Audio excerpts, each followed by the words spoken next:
coração. É você quem merece todo o amor que Deus nos deu para ofertar. Deus que escolheu divinamente para você o nome de mãe. É para você esta homenagem. É para você, mãe, você mesma, que o mundo dedicou um dia somente a cada ano. Porém, nós queremos te dizer que te amamos muito. E Deus dedica a você todos os dias de todos os anos até a eternidade. Obrigado, mãe, por você existir entre nós. Parabéns, mãe. Você é uma heroína. Parabéns a todas as mães da coordenadoria da 4ª Região Tradicionalista, todas as mães, esposas e também dos patrões das nossas entidades, todas as mães que também são patroas. Quero deixar o meu carinho, o meu abraço, enfim, a todas as mães do nosso Alegrete, um carinho muito especial e um feliz Dia das Mães a todos. Obrigado e até sábado que vem. Mamãe, eu cresci, o caminho perdi, volto a ti e me sinto criança.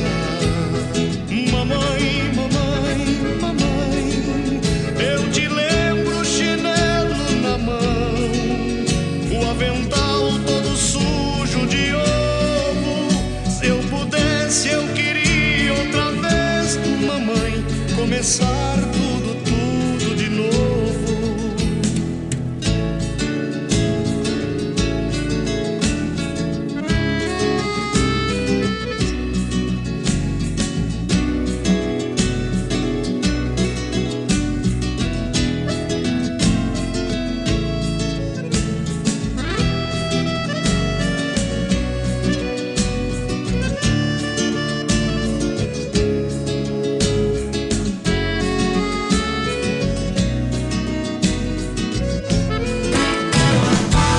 Rádio Alegrete AM, Rede Tchê de Comunicação.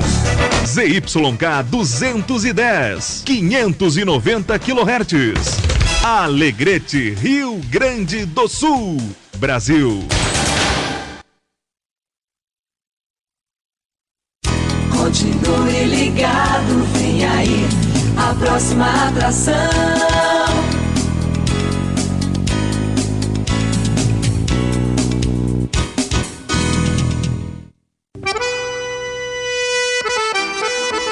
Aos sábados pela Tia Alegrete, Cidade Rural, das 12 às 13 horas. O seu canal de informações sobre o setor primário e o desenvolvimento da região. Alegrete é Cidade Rural. Tem o oferecimento de TRR Caverá, Autopeça Cidade Alta, Esco GD e John Deere.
Olá, boa tarde. Estamos dando início ao programa Cidade Rural.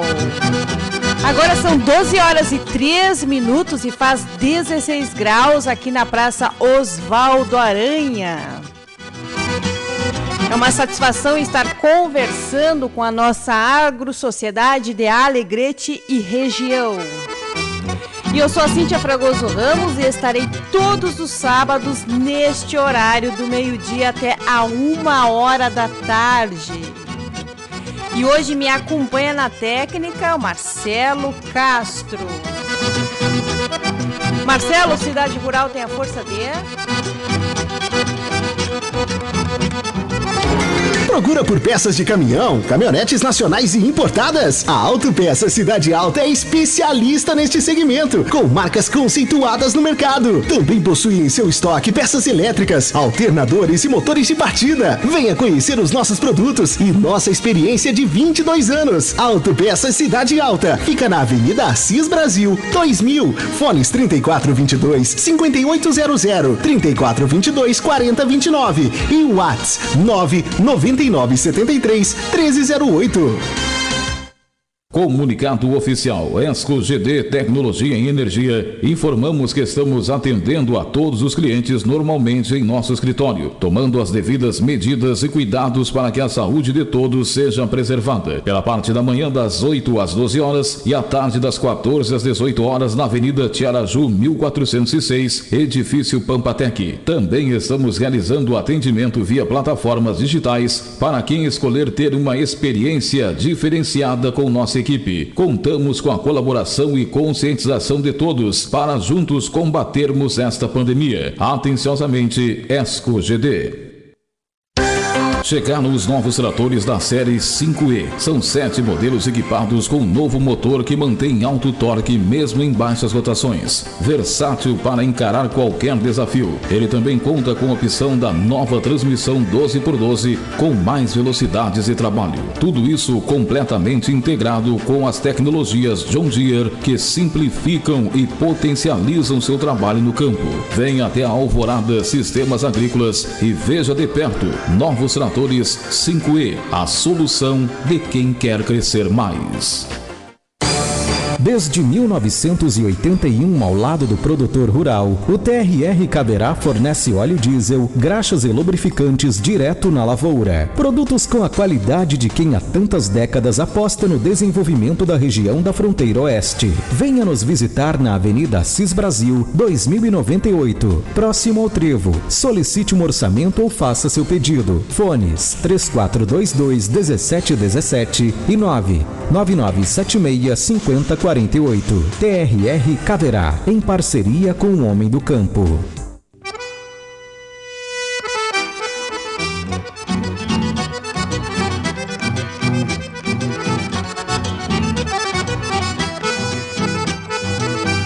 Cidade Rural, 12h06 e hoje vamos falar sobre pecuária.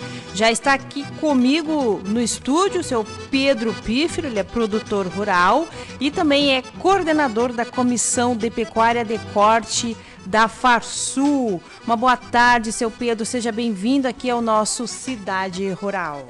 Boa tarde, Cíntia, obrigado pelo convite, obrigado pelo apoio do Marcelo ali. E vamos ver se a gente consegue, numa conversa, levar informação ou tirar alguma dúvida aí que o pessoal tem. Com certeza. Obrigado. O senhor está vindo aqui, né? Veio de fora. A gente estava conversando sobre essa questão da pandemia aí, que sem os meios digitais as coisas não estão acontecendo, não é mesmo, seu Pedro? E isso aí está atingindo o campo, né? Então isso daí a gente já tem que rever rápido, se reinventar, né? Todos nós, não importa a idade, não importa a escolaridade, né? E também muito menos o seu segmento de trabalho. O digital, graças a Deus, veio para isso e a gente tem que ir enfrentando dia após dia, né? A gente tem falado muito, tem muito se escutado também que o agro não parou, né? E é uma verdade, só que tem a outra parte do agro que funciona, que não pode parar também e está funcionando. É a parte a burocrática, né? Administrativo, burocrático. Isso, tudo isso e a tecnologia da informação veio para isso aí.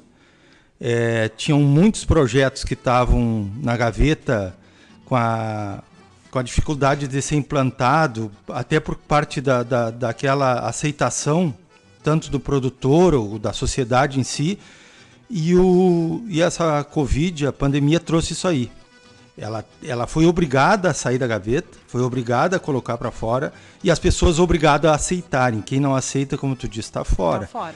Então isso aí proporcionou, e acredito que isso aí veio para ficar. Isso aí, a parte dos remates, a gente está vendo, né? Sim, nós tivemos há 2 semanas aí o nosso remate aí. A Feira de Terneiro. Foi ao concurso e foi ótimo, né? Já se vendeu mais de 10 mil terneiros em feira. Teve de novo, agora também outro remate. Outro remate, tanto presencial quanto online. E sabe-se que o online teve muito mais participação. Teve, até porque tem um mercado forte de São Paulo, na parte de terneiros, Mato Grosso, São Paulo, né? E isso facilitou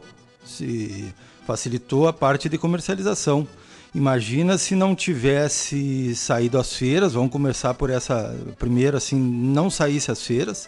Nós temos nas feiras um balizador de preço, tem um navio aí que também que puxa o preço, só que ele arrancou num preço mais baixo que as feiras. As feiras estão puxando o preço do navio, coisa que não vinha acontecendo.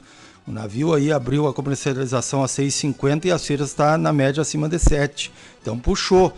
Quer dizer que se não tivesse as feiras, estaria mais baixo o preço. Então, os sindicatos pegaram essa ideia, né, mataram aí no peito e tocaram para frente, não deixaram. Alguns prorrogaram as feiras para ver se ia mudar, né, esse momento, esse ambiente, até para flexibilizar principalmente a participação de pessoas durante a feira. E foi o que aconteceu. A Farsul fez uma reunião lá em início de abril com a Secretaria da Agricultura, com o Sindiler, largou uma nota até como sugestão da maneira que poderia ser feitos os remates. Tinham vários modelos, mas nenhum tinha acontecido ainda. Então sugeriu ali, a Secretaria colocou, bom dia Gilberto, colocou que estão tudo mascarado, né, Gilberto? Colocou que pela parte da secretaria não teria empecilho nenhum de acontecer as feiras, até porque o decreto era sobre pessoas, trânsito, né, e aglomeração de pessoas. Os animais estariam livres, a parte sanitária, a liberação de GTA, tudo normal. Aí nós esbarrávamos no decreto primeiro do governo do estado, que não poderia haver a mais que 30 pessoas no mesmo ambiente. E aí já não poderia acontecer as feiras. E aí depois, no segundo momento, até foi uma semana antes da nossa feira aqui de Alegrete, ele colocou que os prefeitos poderiam, né, tinham uma certa liberdade de colocar um decreto municipal onde ele ia usar, dentro do exemplo do estado, aí Alegrete colocou 30% da lotação dos locais, do ambiente ali. Poderia ser até 30% da capacidade dos espaços. É diferente das 30 pessoas que era o decreto estadual. Até nós tínhamos Rosário, seguiu o decreto estadual, 30 pessoas, não fez que nem Alegrete, que era 30%. 30% aí os locais bem amplos, sim, daria para participar, 150, mais de 150 pessoas. E eu me lembro agora, quando eu acompanhava o seu Henrique na Federa Arroz, que ele marcava as teles pelo telefone, né? Então tu imagina, tu ligava, mas não era aquela coisa olho no olho, às vezes um falava aqui, não se entendiam. E hoje a gente tem essas teles por esses meios, pelo Zoom ou algum outro aplicativo, e tu coloca 4, 5, 12 pessoas numa mesma, até as aulas que a gente faz online, fazem masterclass, e tu coloca todo mundo ali, todo mundo conversa, e parece que, né, estão todos no meio ambiente, isso veio para ficar. Nós fizemos uma reunião da Farsul, em média 30 pessoas, tal, porque alguns saem, entram, aí perde sinal e volta, em média 30 pessoas, aí aparece toda nos vídeos. As pessoas têm que começar porque é um sistema diferente. Então elas têm que se familiarizar com o novo sistema. Aquele de chegar e 2, 3 pessoas falando, né, então tem que ter um controle. Aí desliga o áudio, claro, e aí fica bem claro para todo mundo, porque qualquer movimento de papel, né, de alguém falando, já distrai e dá o ruído na linha. Dá o ruído ali, porque ela é uma linha só. Então dá o ruído aquele ali, aí fica ruim de conversar. Né? Claro. 12h13, já está conosco o Gilberto Pileco, produtor rural e empreendedor. Seu Pedro, primeiro vou lhe parabenizar por estar à frente da coordenação da Comissão da Pecuária de Corte da Farsul, obviamente que é pelo seu excelente trabalho que esteve à frente do Sindicato Rural por 2 anos, não é mesmo? 2 ou 3 anos? Cintia, foram 6 anos. 6 anos, 3 de vice, né, do Oscar e depois mais na diretoria também do seu Edi. Então foram bastante tempo. Bastante tempo, tem bastante conhecimento, né? Seu Pedro, a gente tem vários assuntos dentro disso, né, Gilberto? Um deles o senhor falar como é que foram essas reuniões e como é que estão esses encaminhamentos sobre a questão da retirada da vacina contra a febre aftosa. 24 de abril aí foi o último dia, né, para os produtores vacinarem os seus rebanhos. Foi feita uma antecipação, são dois pontos de vista, né, Cíntia? Tem o lado do governo, mercado, governo, e tem o lado do produtor. Então vamos ver se a gente... E são bem distintos, assim, a gente consegue em algum momento juntar. Teve antecipação da vacina, porque o Paraná tirou a vacina em maio do ano passado. Só que ele tinha alguns pontos para arrumar lá, alguns para ajeitar e se adequar. Então ele somente fez o pedido em dezembro do ano passado, aí foi formalizado, tanto que saiu dia 1º de janeiro, se proibiu a entrada de animais lá no Paraná, de animais não vacinados. Então tu vê, ele tirou em maio e nós tiramos agora, foi a última etapa, e agora em maio já começa esse período aí, que não pode entrar animais, que não pode circular vacina, comercialização de vacina. Então, a ideia de antecipar, porque a OIE, Organização Internacional de Epizootia, tem uma reunião em maio. Cada maio ela faz lá, né, faz a leitura lá e analisa os encaminhamentos dos pedidos. Então, se fizesse em maio, nós iríamos... que era o normal da nossa etapa, nós íamos perder esse prazo aí da OIE, não ia encaminhar o pedido, então ia acontecer só para o outro ano, como foi o caso do Paraná. Só iam analisar os documentos em maio do ano que vem. Então se antecipou para pegar. Então é um formal, formalidade, é protocolo, são os protocolos. Então se conseguiu antecipar a vacina para março, aí foi até 16 de abril, março, abril, e aí mais 10 dias, foi até 14 de abril, e aí mais 10 dias até 24, porque teve aquele ali por causa do Covid, né? E aí alguma coisa de falta de vacina, dificuldade de pegar, aí se prorrogou mais o prazo ali. Então, mas se conseguiu enviar, então pela formalidade, os protocolos, né, mandou, e a OIE vai avaliar, analisar agora em maio o pedido e já liberar, tanto que já está autorizado aí que não circulação de animais e nem de vacina. Isso agora em maio. Esse foi o primeiro tanto que nós vamos receber, se tudo andar como o governo está esperando, tudo, vamos receber a liberação, ali o documento de zona livre junto com o Paraná, em maio do ano que vem. Que aí vão analisar, tem esse período aí para se adequar, tanto que a Farsul fez uma reunião e uma assembleia com delegados representantes, onde estava também a Secretaria, FEBRAC, Sindiler, várias entidades, porque o mapa em setembro do ano passado, outubro do ano passado ali, ele fez uma auditoria no Estado, e aí ele apontou 18 itens para arrumar, porque é de 0 a 5, a nota para liberar é 3,4, só que aí, o que eles fazem?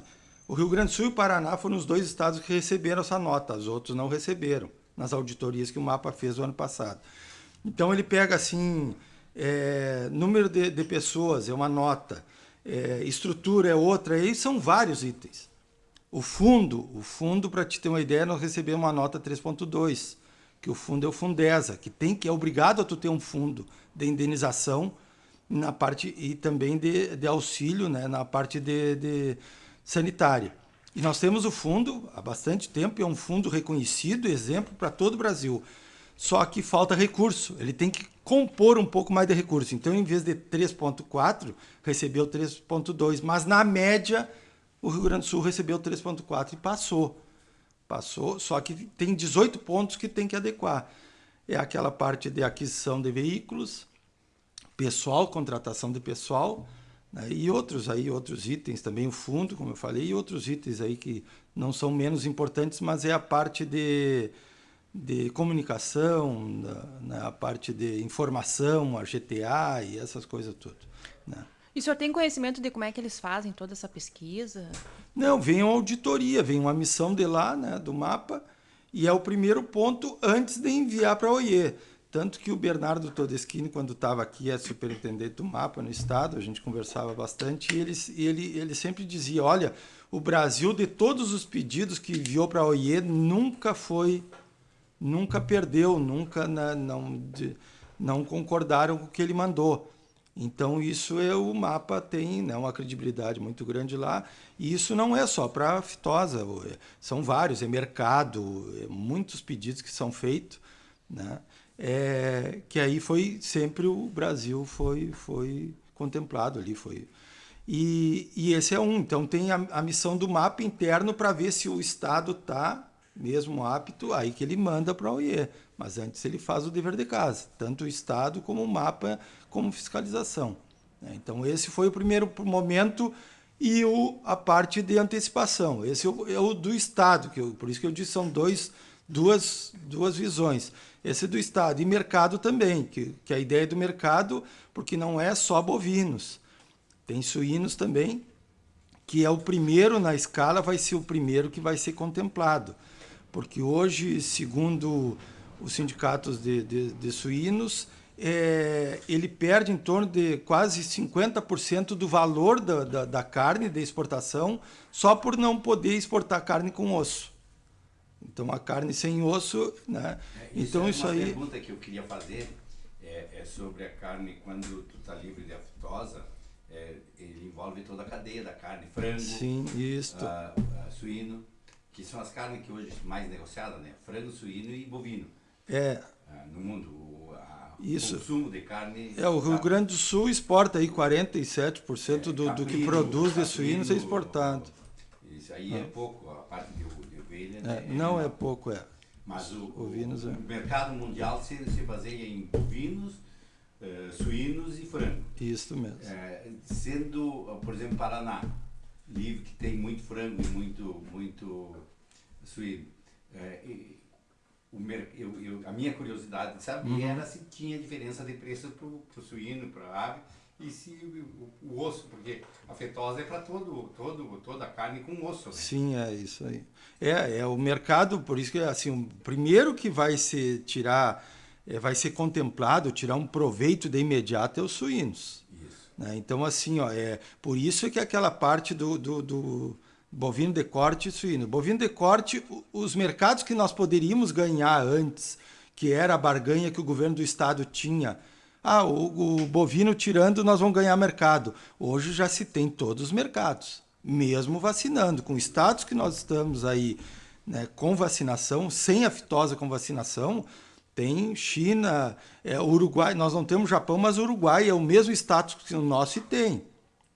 Então, os Estados Unidos abriu agora em fevereiro, né? Então, isso não é mais, vamos dizer assim, uma barganha que se tinha por parte do governo.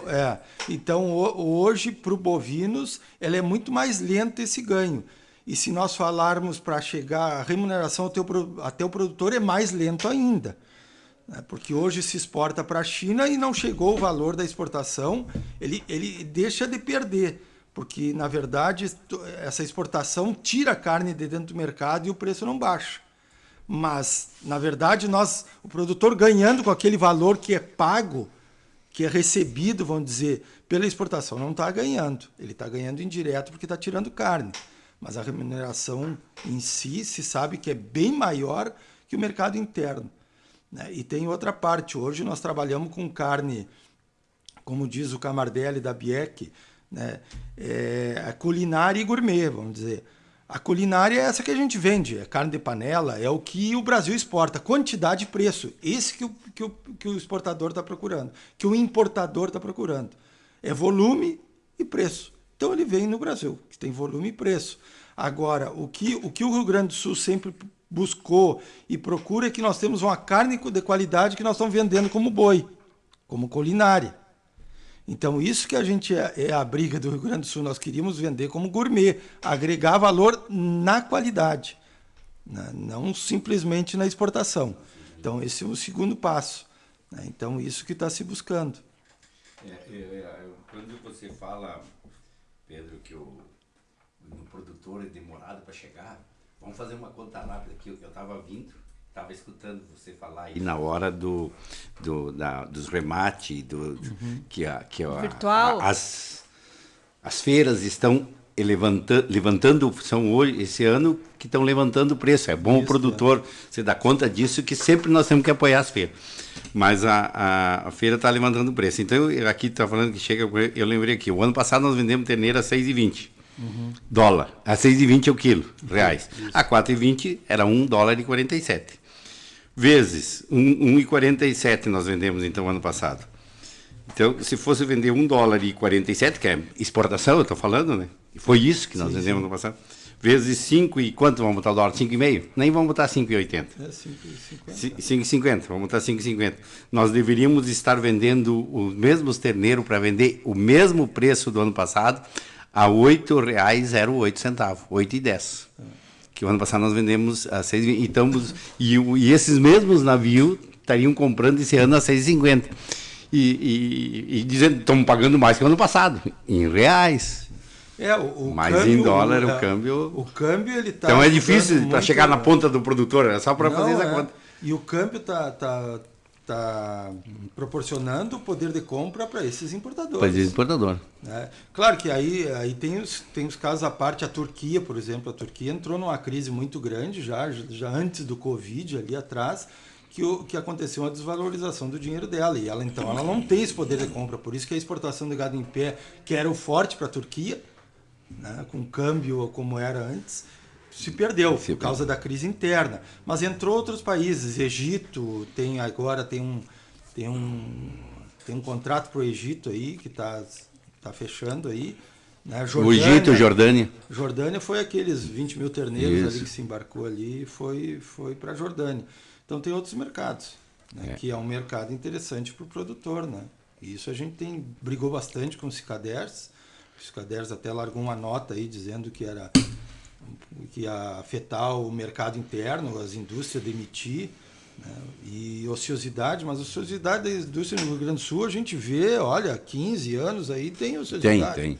Sempre 20%, 30%. Sempre. Mas nós temos o quê? 300 e lá você vai, indústrias no Rio Grande do Sul, né? Ativas 200, vamos dizer, perto de 200. Então, assim, tem números que... Mas assim, eu tenho uma outra situação. Eu estava lendo esses dias, não sei se tu viu, né? Eu não me lembro qual é que você foi no Políticas Agrícola, aquele não, como é que Notícia Agrícola. Eu sei que eu estava lendo. Lembra ali em janeiro, Pedro, que a China trancou uns navios de carne no mar e que voltou e que ia quebrar os frigoríficos, e que os frigoríficos, inclusive, aquele do Denis, como é que é não é JBS, é o...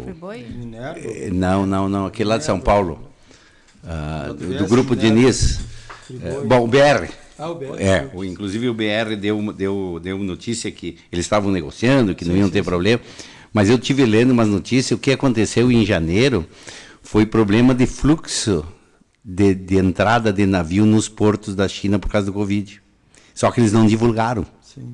E eles trancaram. Então eles não tinham fluxo, eles tiveram que desviar muitos navios de N produtos por causa da situação que eles estavam bastante trancados lá na logística de recebimento. Tiveram que distribuir entre outros portos e alguns tiveram que deixar no mar, meio aí deram uma desculpa, deu toda aquela conversa de negociação para se aproveitar. Mas a verdade é o seguinte, que eu estava lendo nessa notícia, é que não houve tanto acerto assim de conta com os frigoríficos. O que houve foi que a China fez isso aí, o pessoal meio se assustou, coisa e tal, mas que 2 meses depois ela voltou a comprar e que os frigoríficos estão ganhando muito bem, sim senhor, pela mas coisa. Teve Então, uma adequação de contrato ali, a gente soube que várias indústrias aí que tiveram isso aí perderam bastante nos contratos, porque eles aproveitaram para reavaliar os contratos. Porque aí eles colocaram... Porque tinha subido muito aqui também.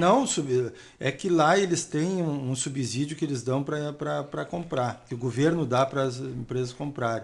Né? E aí ele tirou esse subsídio e o preço continuava alto. Então eles colocaram até que o Brasil tinha se aproveitado da situação para subir o preço da carne aqui dentro. Isso.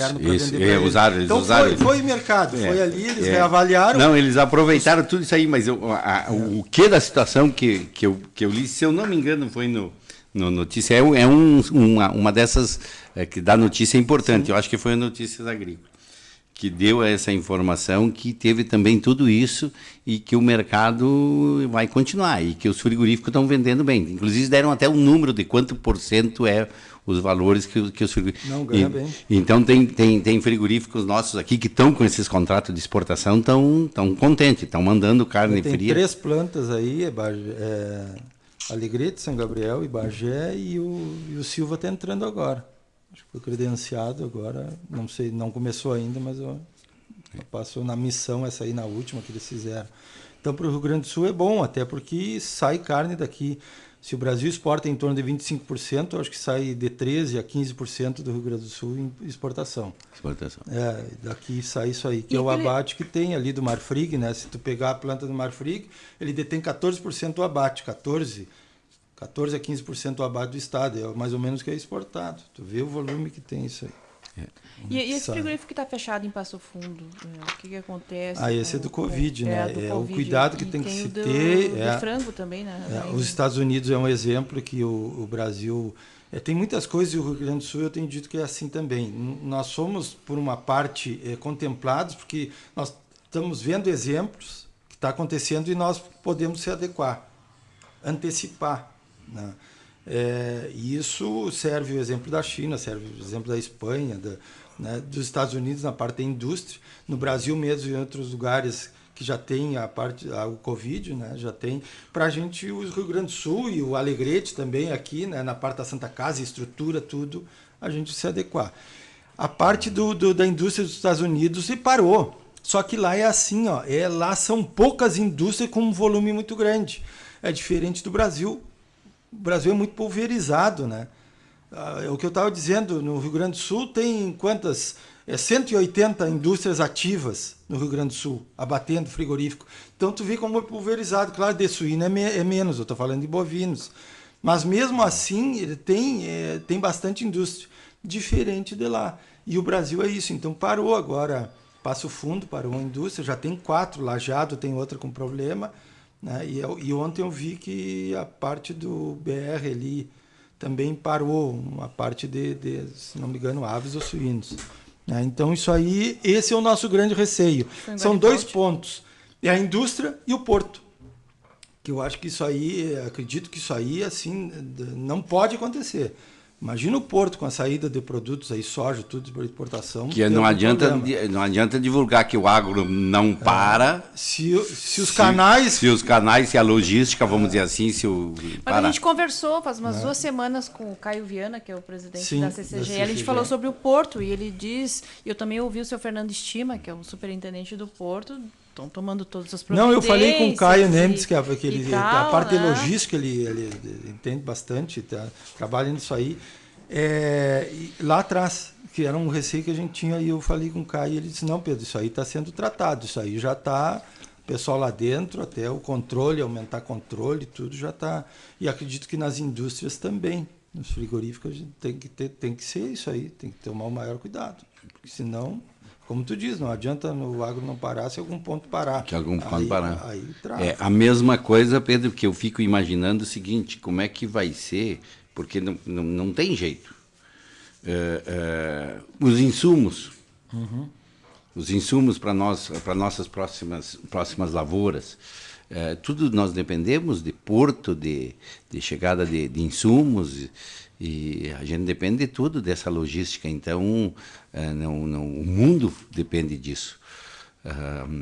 Por exemplo, assim, eu não vi nada ainda. Lá atrás ouvi, li, mas agora não está. Os Estados Unidos está plantando, está com 80% do arroz plantado, está plantando a soja, está plantando milho, e eles têm para plantar uma janela pequena. E eles precisam ter insumos. Então, eu estou curioso para saber como é que está andando lá essa situação. Sim.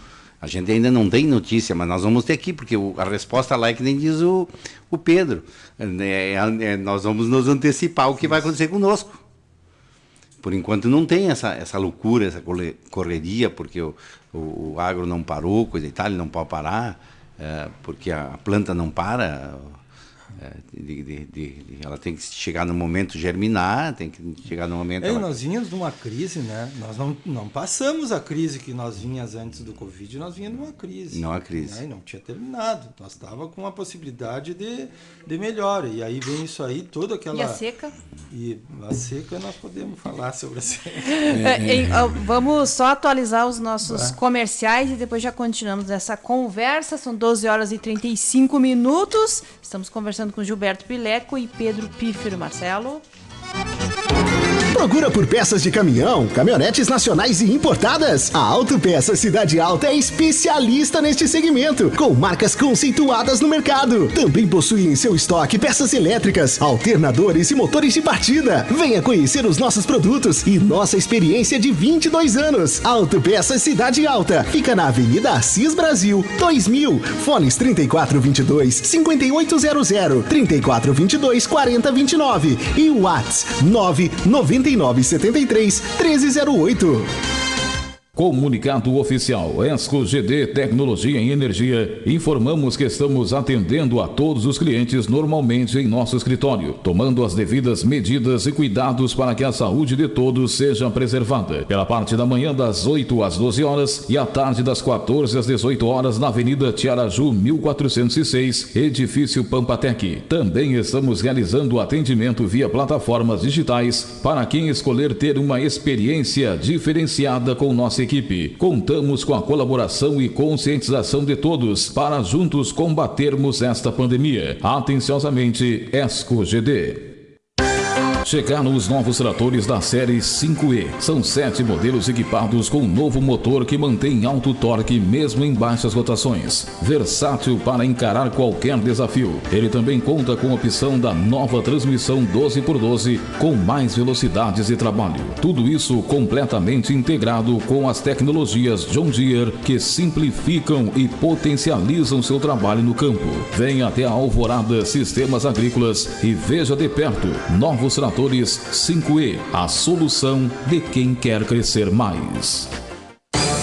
Desde 1981, ao lado do produtor rural, o TRR Caberá fornece óleo diesel, graxas e lubrificantes direto na lavoura. Produtos com a qualidade de quem há tantas décadas aposta no desenvolvimento da região da fronteira oeste. Venha nos visitar na Avenida Assis Brasil, 2098, próximo ao Trevo. Solicite um orçamento ou faça seu pedido. Fones 3422-1717 e 99976-5048. TRR Caberá, em parceria com o Homem do Campo.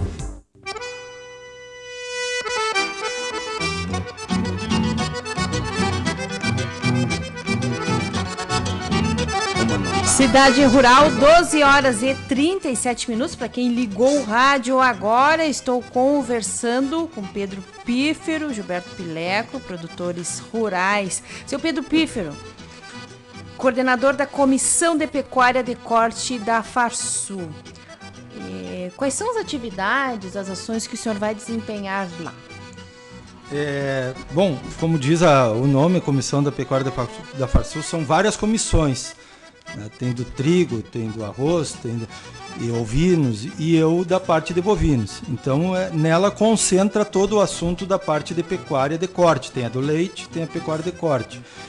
ficou já faz um ano, já que teve que foi reativada a comissão no ano passado. Aí o coordenador que ficou, ele deixou os assuntos, mas ficou vários. O ano passado foi para fazer um levantamento do que era prioridade, o que precisava ser feito. Então ficou tudo alinhado, mas nada resolvido, vamos dizer assim. Então tem a parte dos 2%, esse do rendimento da carcaça fria, que a indústria desconta, que a gente está trabalhando em cima. Parte do carrapato também, rendimento de carcaça e o assunto da fitose. Então são vários assuntos que a gente está trabalhando. Para mim, a parte aí da tecnologia ajudou bastante, porque eu não preciso ir até Porto Alegre, a gente faz várias. Teve uma semana que eu fiz uma reunião com a Secretaria, nós da comissão fizemos uma reunião com a Secretaria da Agricultura, fizemos uma reunião interna nossa ali, da comissão, e com o CNA. Aí a CNA tem uma videoconferência, aí coloca, o presidente é o Antônio Pitangui. Então ele reúne todos os estados, representantes das federações de assunto pecuária, ele que é da comissão de pecuária, e falamos sobre os assuntos do estado, dos estados. Né? Então eu tenho participado, já há 3 reuniões que eu participei, então concentra esse assunto. Eu trago o assunto e a gente começa a debater, aí nós começamos a debater. Também são demandas, claro que assim, ó, quando eu fui convidado, eu me coloquei, mas será que não vai me ocupar muito tempo? E não sei. Aí eu procurei os parceiros, os amigos, e só assumi por causa disso. Uma pessoa não anda. Então, eu agradeço assim que tem um grupo de pessoas. São quantos, seu Pedro? Bom, lá na comissão são 85 inscritos na comissão mesmo, que aí é representantes de sindicatos. Tem mais? Tem, todos os sindicatos têm uma comissão. Não, tem uma pessoa, mas na comissão mesmo são 3. Sou eu, o outro coordenador é o João Wolff, de TAPES, e o Rodrigo Riso, que é o ele que organiza as comissões todas. Então somos nós 3, nós que concentramos em cima dessas 3 pessoas. Mas que fazem parte da comissão ali, que aí, quando tem reunião, são 85 pessoas. Aí de todo o estado. Claro. Mas, claro, que mais é a metade sul. Eu tenho dito lá, se nós dividir bem o estado ali, entre sul, Campanha e fronteira oeste, que vai lá, Giruá, Cachoeira do Sul, passa ali no meio Pelotas, Rio Grande, isso aí tem mais de 50% da bovinicultura do estado. 60% da bovinicultura. Isso aí está se pegar municípios, está de 55 municípios, que detêm 60%. Então, para te ver como o norte tem bastante, 497 municípios tem o estado, 55 detém 60% da pecuária. 55, 58 municípios. Então, é nesse que a gente trabalha mais. Até porque aí que está a cria também, né? Outros são terminação. A cria se concentra aí. Então, as reuniões e as pessoas, tudo, tu vai ver, tudo gira nessa região aí. É mais ou menos aí, pega a nossa fronteira aqui, Campanha e Sul. E a gente tem trabalhado, claro que não esquecendo todo o estado, né? Mas tem trabalhado bastante nessa parte aí, né? que concentra bastante. E, claro, que a representatividade, ela representa todo o estado. Tem participantes de todos os lugares.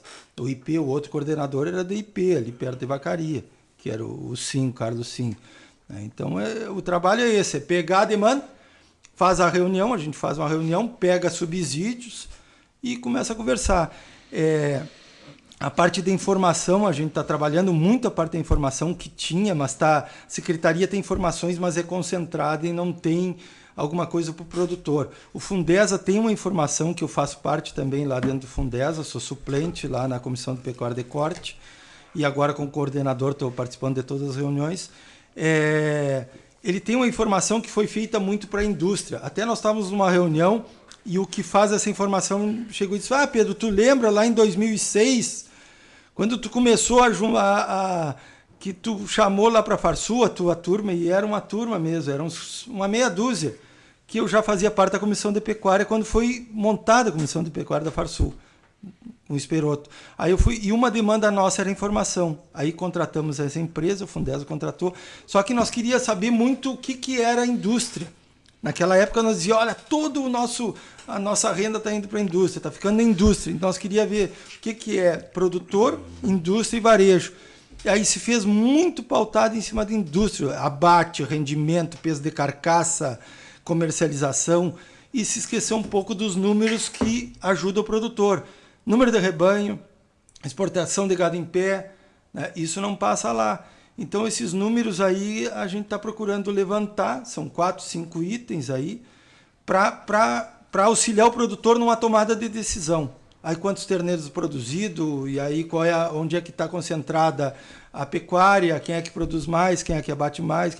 Então esses números que a gente está procurando. Aí fizemos uma reunião, só que isso aí, a maioria dessas reuniões está sendo atirada presencial. Está sendo agendada para quando der para ser feito presencial. Porque é uma reunião mais delicada, para tomar, está se fazendo o quê? Coletando os dados, claro, né? Fazendo as reuniões por vídeo, mas a reunião final ali que vai ver quais são os dados, tudo vai ser presencial. E isso a gente, da indústria, os 2% também, já se conversou com a indústria, se tem subsídio suficiente para ir lá e dizer que não é impraticável esses 2% retirado do peso da carne fria, do desconto da carne fria. É só no Rio Grande do Sul, no resto do Brasil não tem. Então isso tudo já se tem. Falta a reunião presencial. Então, assim, muita coisa vai acontecer depois, Cíntia. Claro. Esses dados a gente só tem do IBGE, né? Que é aqueles dados que a gente coleta, né? Que são dados, a gente sabe, o Alegrete ainda é a maior praça do gado em pé.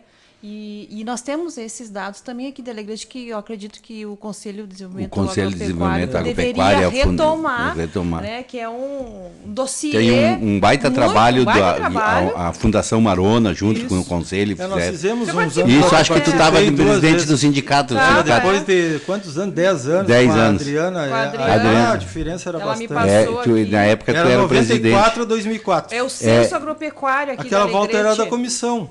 De 94 a 2004, me parece que nós fizemos. Isso, eu lembro. Que seria um dado interessante de ser retomado. Agora eu me lembrei. O rebanho bovino do Alegrete continua maior. Depois tem Livramento. O município que mais entrega gado gordo para abate é Alegrete também. Em torno de 88, 90 mil cabeças. O que produz mais terneiro também acredito que seja Alegrete. Já produziu 130 mil cabeças, terneiros.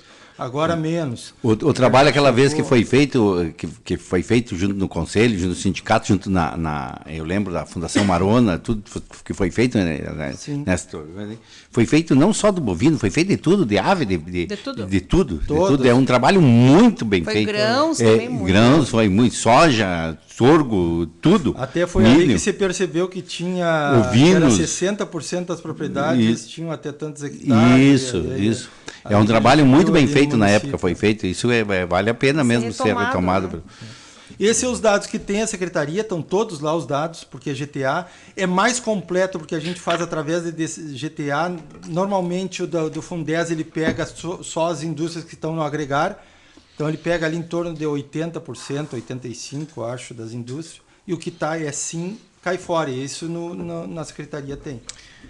Pedro, me diz uma coisa, e as idas do nosso presidente para a China, ele andou para a Ásia, ele trouxe alguma novidade, ele diz alguma coisa, nós temos grande esperança, vamos seguir, ou agora com o coronavírus nós temos que recomeçar tudo de novo, esperar? Não, o interessante é assim, normalmente tem o ditado aquele, né, que não é visto não é lembrado, né? E isso era uma demanda nossa da participação e o bom que ele tem participado, porque aí o Rio Grande do Sul está junto. Às vezes o governo do estado não está e a Farsul está junto. E junto com as pessoas que resolvem, que decidem, né? Que é a ministra, né? A parte do governo lá. Muitas ações, nós fizemos uma reunião da Comissão da Pecuária agora, a semana passada, e ele falou bastante. Eu convidei o Gedeão, o Antônio da Luz, para ver as prorrogações, porque a pecuária não estava entrando e a gente batalhou. Isso faz umas 3 semanas que a gente vem conversando no bastidor, bastante. Isso aí não aparece às vezes, né? Porque não adianta tu exteriorizar o que eu acho. Eu acho que vai conseguir, eu acho que vai dar, eu acho que não. Tem que chegar e trazer já pronto. Então, essas conversas aconteceu muito na retaguarda. Então, eu chamei o Antônio da Luz, porque ele fez uma reunião com a Superintendência do Banco do Brasil, que é onde está mais concentrado esses custeios, E para falar também das exportações de gado em pé, o seu Fernando Dias, né, dali de Pelotas, então foram os três. E o Gideão falou bastante sobre o momento. E ele disse que está muito parado. É como eu disse assim, várias decisões vai ser tomada posterior a isso. Até essa parte da indústria, porque a gente não sabe. Tu imagina tu tomar uma decisão agora que tu prejudique o outro lado e te prejudique ao mesmo tempo. Então, assim, tem que ter o bom senso, né, para deixar. Não vai esquecer o assunto, não terminou o assunto, mas é um momento. É deixar naquele momento certo para voltar. Bom, agora nós vamos sentar e vamos ver, porque agora terminou, não tem mais desculpa, ninguém vai ser prejudicado, porque terminou o ambiente, é um outro momento. Então, isso aí que está se esperando. E acredito que muita coisa também, porque isso não é só no Brasil, né? Em todo mundo. Todo mundo, a gente nem sabe como é que vai ser essa globalização, esse negócio. Nós acreditávamos que a China ia abrir o mercado mais demorado. Mais demorando. Para nossa satisfação ali, né? Que abriu antes. E para carne, né? Abriu. Então, isso aí que a gente tá se adequando. Você estava pensando que a China não ia mais voltar a comprar soja dos Estados Unidos, voltou a comprar 2-3 semanas agora, fez 3 pedidos de soja volumoso. Então, estão voltando mais rápido. Da aftosa, só para deixar, eu coloquei bastante parte do governo e do produtor. O produtor tem um receio. A Farsul fez a reunião, aquela da Assembleia, vai misturar o assunto para não deixar. Isso. Eu deixei de falar. Fez a Assembleia e a posição da Farsul é esperar que o governo estadual cumpra os 18 itens que ele tem um prazo até agosto. E o secretário essa semana fez uma live e deixou bem claro isso, que eles estão se adequando, já tem o processo, já está ali da compra dos veículos, a contratação vai ser terceirizada. Posterior a isso, a adequação desses 18 itens, veio uma missão do mapa para ver se está ok, né, tudo. E aí a Farsul vai fazer uma outra reunião, vai expor, e aí vai ser votado para ver se retira a vacina lá na outra etapa de novembro ou não. Aí vai se ter a posição mesmo da Farsul. Então, a posição hoje, ela continua sendo contrária, né, à retirada por completo, a não ser que se cumpra esses 18 itens, vão ser avaliado o cumprimento. Até porque a Argentina agora, ela veio ali, eu vi uma reportagem, onde ela tem receio da retirada da vacina do Rio Grande do Sul, porque a Argentina tem um problema ali do norte, ali, que ela não vacina 100% dos animais. Não consegue vacinar 100% dos animais. E isso a gente tem que botar na mesa, né? Nós estamos cercados, tem fronteira seca, tem a divisa aqui é com o país, eu tenho dito e isso o presidente Gedeão comentou e falou com a ministra, nós temos divisa com o país, mas tem a divisa com o mundo, que é o porto e o aeroporto, que é um controle que o federal tem que vir. Tem a contrapartida também de recursos federais. Será que vai vir com muitos estados direcionando e o governo direcionando para a saúde, que é o que está em pauta hoje, né? E deixando a outra parte da sanidade aí de um segundo plano. Não é o caso do Rio Grande do Sul. Isso o secretário deixou bem claro. E o governador também. Gilberto, notícias do arroz? Bom, notícia do arroz, nós temos o seguinte, pessoal. Pedrinho sabe que o arroz hoje, ele tem subido semanalmente, diariamente. Essa semana subiu 3,4%, ele estava dia 30/4, que era quinta-feira antes do feriado, estava 57,22. Aí veio o feriado de sexta-feira, começou a segunda-feira, o pessoal, todo mundo estava esperando que esta semana, porque como estava batendo, isso o número do CPEA, né? Sim. 57 é a média do CPEA no estado, 57,22 estava dia 30/4. E estava todo mundo esperando que agora ia ter uma parada, ia ter a curva para baixo no preço do arroz, que ia estabilizar, coisa e tal. E nessa semana, surpreendentemente, continuou subindo. Quer dizer, surpreendente para as pessoas que estavam acreditando, para as pessoas que fazem a conta que o arroz tá bom, R$60, R$57. Tá bom? Pensando em números de reais. Foi a mesma conta que eu fiz dos terneiros. Sim. Se tu imaginar 6,50, tá mais alto que o ano passado, 6,20. Mas se ver em dólar, não tá fora do preço. Bom, então o preço subiu. Essa semana o CPEA largou ontem fechou 59,16, subiu mais 3,4% durante a semana.